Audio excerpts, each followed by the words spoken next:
What's up, guys? This is Stephen Howard again. Welcome to my channel.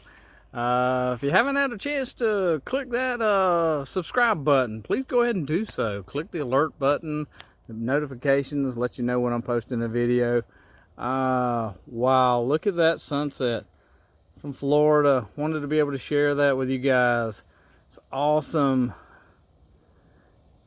Unfortunately, fortunately, depending on how you look at it, I got some trees kind of clogging it up on this weekend day, beautiful weekend day. Wanted to take this opportunity to talk to you guys about savings.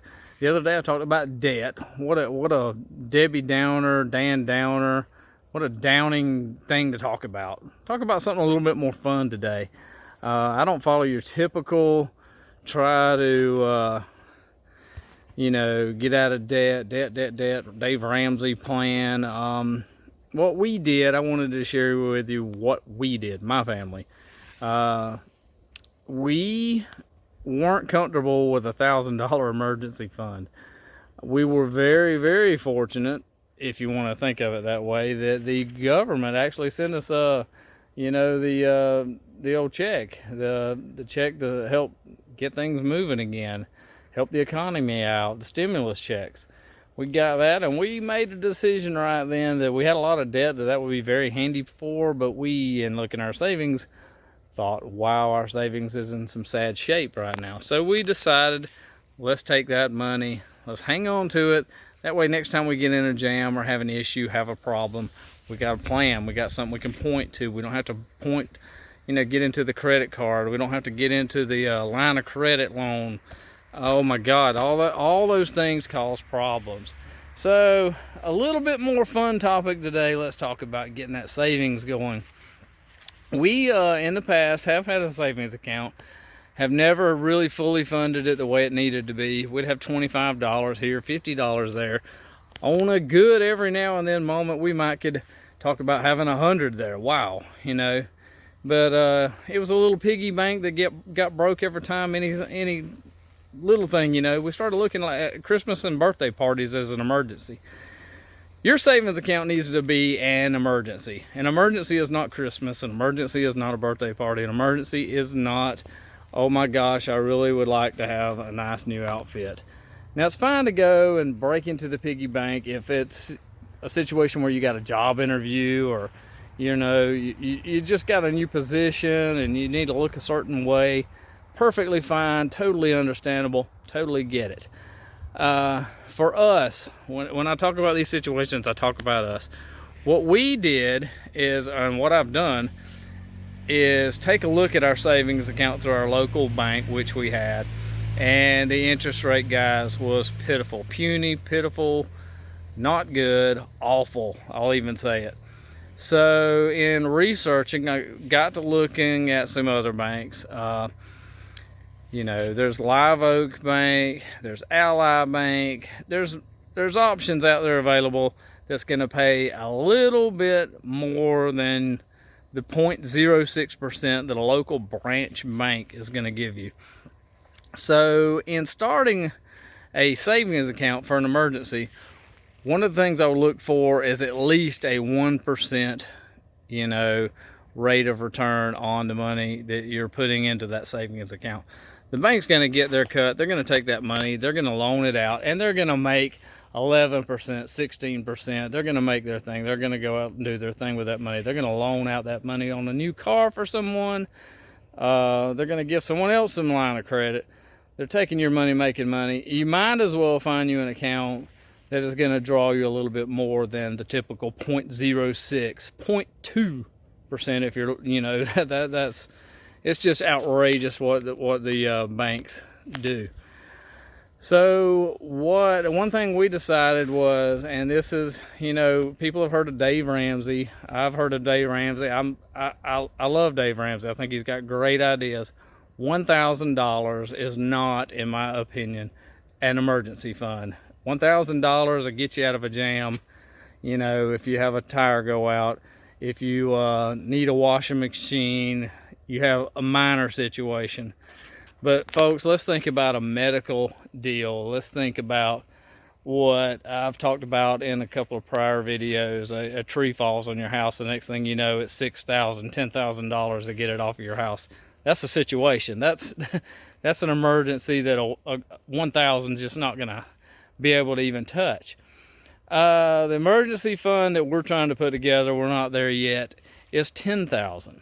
10,000 is a nice, comfortable, situational type emergency fund that you may be able to get yourself out of a jam where you're not having to go get a loan, and you're not the one that's having to pay the 11%, 12%, 16% interest rate, or God forbid having to get into a credit card, which is, then you're talking about astronomical 24%, 20%. So what we did is we found an online bank that paid, I believe it's 1.75%. Now, over the past few months, as the coronavirus has made its rounds, gradually seen that return lower and lower and lower. In order to have a great savings account, you have to be dedicated. Your partner has to be dedicated. You have to have a plan, that great budget that I'm, in place. You got to know how much bills are coming out, how much debt you're attacking. But the primary focus originally, whenever you're really going to be looking at some debt relief, you better have you something in place to tackle emergencies that come up as life comes out. It comes after you. A stove issue. Once again, I don't agree with Dave that a grand is going to be able to get you out of a lot of jams. I do think in the long run, you really should push for that 10,000 number. That's going to be a lot more helpful, a lot more beneficial. Set out a plan. Look at how much income you have coming into your home on a bi-weekly, monthly, weekly, however your paid basis. I would encourage you to look at it. Can you afford 10%? Can you afford 5%? I mean, whatever you can afford. Can you push back that trip to McDonald's till later? Can you put off that new wardrobe or whatever you're wanting to go out there and buy? Whatever. We're going to take and dedicate 10% and put it to our savings. Richest Man in Babylon. I don't know how many of you ever read that book, but one of the main points out of that book that I got, wow, guys, look at that sunset. It's astounding. I love Florida. I hope wherever you're at, you got sunsets that look like this through the trees. It's just great. People ask me why I love coming outdoors. I love coming outdoors. Who doesn't love being outdoors? It's nice, fresh air. But getting back to my point, that 10% that you can put back, build it up over time. It's amazing how fast and rapidly you can get that savings growing. The interest rate is not huge, but even just seeing that little bit monthly come in, I'm excited. I'm like, I wonder how much it'll be this time. Wonder how much. I'm excited. I check. I almost overcheck to see it coming in, and I look at it. Now, what my family's going to do, as soon as we build up to a certain level and I feel like comfortable, I don't want to get in no more jams. I live in Hurricane Alley sometimes.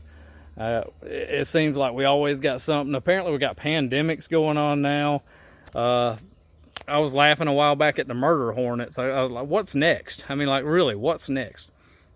So it's nice to have that comfort. My wife talks about it sometimes, about that comfort, that freedom, that, no matter what, we have a little backup cushion right there in the reserves. We can always turn to if we need to, and we have had to. We're not quite, don't have that savings built up the way that I really, long-term want it to be, but we're getting there, we're getting there, we're working hard on it, and it's gonna get there. So without continuing to expand on it, look for you an Ally Bank, a Live Oak Bank. I've looked at a place called Redneck Bank. Honestly, has a high interest rate. Go out there, find you something that's paying at least 1%. It's not going to make you rich by any means, but at least it's kind of sort of keeping up with inflation a little bit. It's better than shoving it under a mattress or putting it in a jar or going out and burying it in your yard. It's there. It's making you a little bit. In the meantime, whenever we get further on and we start talking about investing, it's there if an opportunity arises for you to have access to, easy access to. I just hope you'll take these tips, use them, utilize them. Again, I might not have the best ideas, but I'm telling you kind of what works for me. Not a financial advisor. I'm just knowing what in my heart has recently worked and seems to be helping my family along, and just want to be able to share it and put it out there.